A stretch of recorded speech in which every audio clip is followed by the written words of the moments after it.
Hi, friends. I just finished a practice session out in my yard, and I received an email from a young trombone player named Charlie at my website, trombone101.com. And Charlie said that he loves trombone and he loves music, but he really doesn't like to practice. And do I have any tips for him that might help him enjoy practicing more? So I definitely do, Charlie. First, I want you to know that that's actually really common.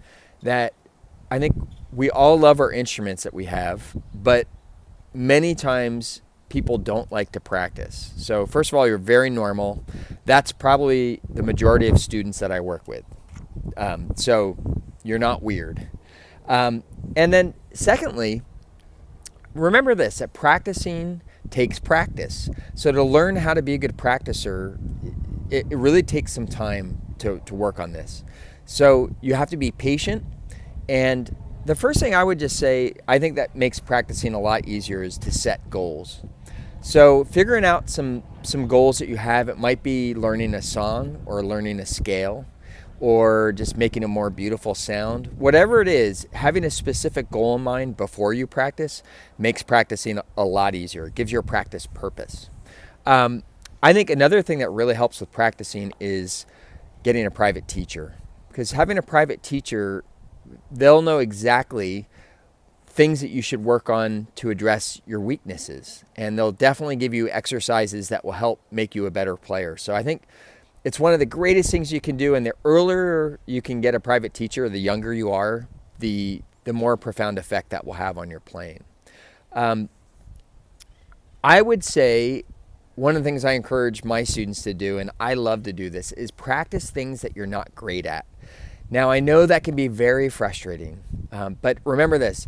If you sound great when you practice, then you're probably not practicing correctly. Practicing means you're stretching and you're trying to do things that you're just not good at. And so we have to learn to be patient, and we have to learn to persevere and just keep trying. And remember this, your brain actually learns things by getting this point of frustration. And I just learned from a neuroscientist that we need to be frustrated for about 7 minutes, and then your brain will actually start learning how to do whatever it is you're working on. So practicing, and getting a little frustrated is actually a really great thing. I know sometimes when I get really frustrated, I like to take a break and just come back to it in a little bit. So another thing that I love to do is schedule my practicing like it's an appointment. So just like a doctor's appointment, if you have to cancel an appointment, you would reschedule it. So I like to plan my week out in advance, and I know exactly what I want to work on before I even get my trombone out of the case. And I feel like just organizing your practice sessions like that makes it so much easier to practice. And then I like to do small practice sessions, short practice sessions, because then I can stay really focused. So I know some students I have will do, maybe it's an hour, but they do it an hour straight. And I'd say the majority of that hour is probably not even very good practice. It's usually unfocused. So I like to do anywhere from 5 minutes to 20 minutes. 20 minutes is my max. And then I like to take a break. That's great for your mental focus. It's also great to give your chops a rest. So doing small practice sessions and scheduling them is really fantastic. And then, this is one that's pretty simple, but a lot of people don't do this, especially young students, is make sure your horn works. It's not fun to practice if you can't move your slide.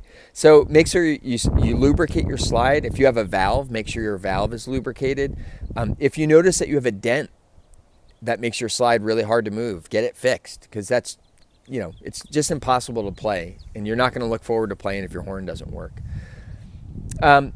The second to last thing I would say, Charlie, is, and this is one that I'm working on today still, is to really be kind to yourself and realize you are going to make mistakes. When you're an artist, it's about making mistakes and learning from your mistakes. So don't feel bad about making a mistake, but when you do make a mistake, try to learn from it, and don't beat yourself up over it. Be kind to yourself. And then the final thing I would just say that I think is super helpful to get you to practice is have fun. Find fun, find the joy in playing. It's one of the greatest gifts that we have. So, maybe find a song that you just love, or find listen to something and figure it out on your instrument. But the more fun you have, the more you'll look forward to getting your trombone out and practicing. And once things open up a little bit with COVID, even having a practice partner, I think is great. To have somebody that you can play duets with, or you could do some of these exercises like scales or different things. That always makes it a lot more fun. So Charlie, I hope this helps you. And if you have any more questions, please feel free to write me at trombone101.com. Thank you.